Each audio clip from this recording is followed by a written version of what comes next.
If you are interested in any of our products, please get in touch by Facebook or Shopify for international sales.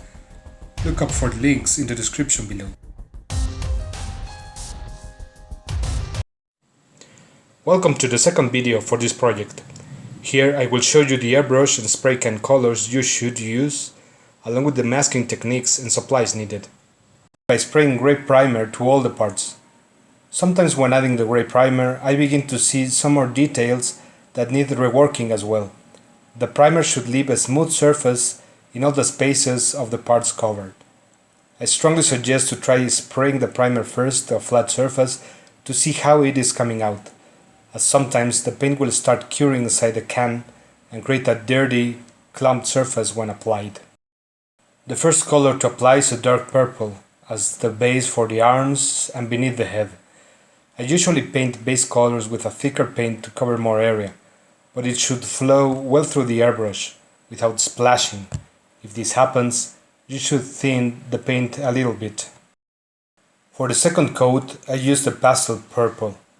I apply lighter hues as a source of natural light, up and front from the figure position. This way, the tones should give a natural contrast with the darker base. For the lighter tones, I thin the paint more in order to control its transparency with the airbrush. The next coat was a dark brown that covered the boots and most of the body, focusing on the deeper areas and the textures of the cloth and gunds, as well as the cloth seams, because this is where the darker tones should be more visible. I added a light tone afterwards, which I mixed from white, pink and some yellow, resulting in this sort of pastel beige. This color was applied also to the head at the center of the bulge beneath, and also to lighten the texture of the cloth, applied from above from a top angle, without completely covering the previous hues. I also decided to add a grayish glaze to all the colors up until now. A glaze is a light touch of transparent color to unify all hues and reduce contrast. Here I used light gray to desaturate and make everything have a more neutral tone. I then applied an oxide red. At this point, things might get complicated because I needed to apply it only to some details and small areas, so we need to have good control over the airbrush paint flow and viscosity. Next was to put some black shadows to the boots at their soles, the zippers, and just underneath the body to create a natural shadow there. The only mask I used for this kit was applied to the bulge underneath the head. This area was impossible to unaffect when painting the rest of the helmet. I decided to use the adhesive putty as my masking medium in this case, because this is an easy access area and I just needed to make some border adjustments with the tool. I always try to decide beforehand which will be the best way to mask any part, if it might be easy to put or remove afterwards, and if it will be affected when handling the parts myself.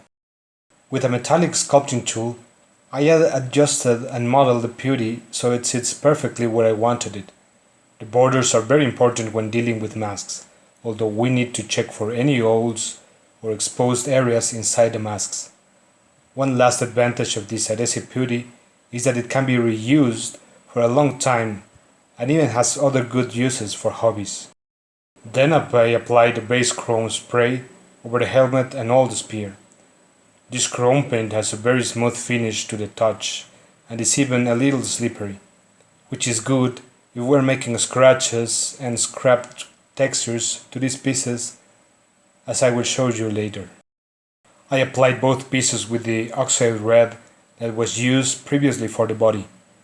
Remember that base colors should cover the parts very well. To add some contrast, I then added some dark brown to the angles and edges of the head and the spear. Again, a good control of the airbrush is needed in order to produce lines that look good and give the work more realism. Finally, I removed the putty mask from the head. As with any masking, you should be very careful when pulling them to avoid unwanted damage to the paintwork. I recommend using some latex gloves because I have had a few accidents where my nails scratch a part of the surface and ruin the paint there. The adhesive putty holds itself very well when pulling, and I can use the one removed already to help me with the rest, and I have to be careful not to leave any putty inside the texture or seams of the model. Thanks for your time and attention. If you have any doubt, please leave your comments, like this video and subscribe to our channel. I'll see you in the next video.